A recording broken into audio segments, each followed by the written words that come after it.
Let's talk about rideshare, which is your Ubers and your Lyfts, anything where you are using an app to call a driver to come pick you up.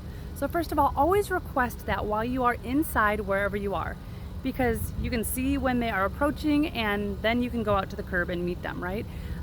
You don't want to be standing on a curb if you don't have to, just out by yourself waiting around. It just puts you at a higher risk. So that's number one, always request it inside.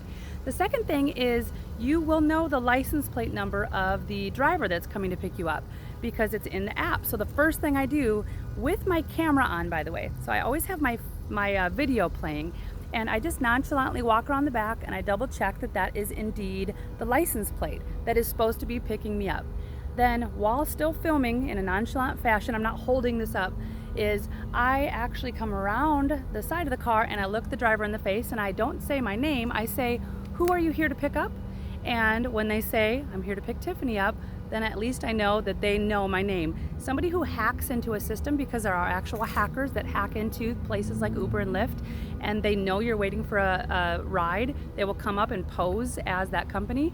So I always want to make sure that they know my name, because a lot of times those hackers will not know your name. And of course, like I said, always, always, always know the license plate. That's number one, to alert you. They might still have the Uber or Lyft or whatever rideshare it is in the front window. So you got to just not trust it just because it has that, okay?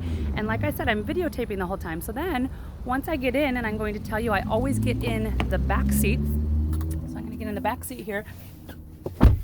And the reason I always get in the back seat is because, how many exits do you have here? 2 exits, right? If you sit in the front seat, you only have 1 exit. Plus, they can lay their hands on you. Maybe they'll put a weapon to you while they can still drive. When you're in the back seat, that is not nearly as easy for them. Plus, the second thing I do when I sit down then is I take that video that I had just taken of the license plate and who I'm dealing with, who my driver is, and I send that off to a loved one, maybe through Facebook Messenger or WhatsApp, something like that, just to send that off and say, "Hey, this is my Uber driver," or "This is my Lyft driver," whatever it is. And so then I always have my self-defense tool with me 100% of the time. With this as a pepper spray, I would put the wristlet around my wrist, because if this were to be taken away from me, it disengages the pin and it cannot be used back against me. So let's just say somebody's driving and they take a turn that you know is incorrect. Who knows where they would be taking you, right? So many situations. Maybe they want something to do with you. Maybe they're driving to a group of people and it has to do with something like sex trafficking, right? You never know. I would rather 100% of the time buckle myself in, which we do anyway. Please put seatbelts on, even when you're in rideshare.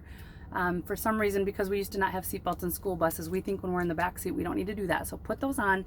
And then if I were being taken to a location that is off the route, I would use my pepper spray right on their face while they were driving, because what's going to happen?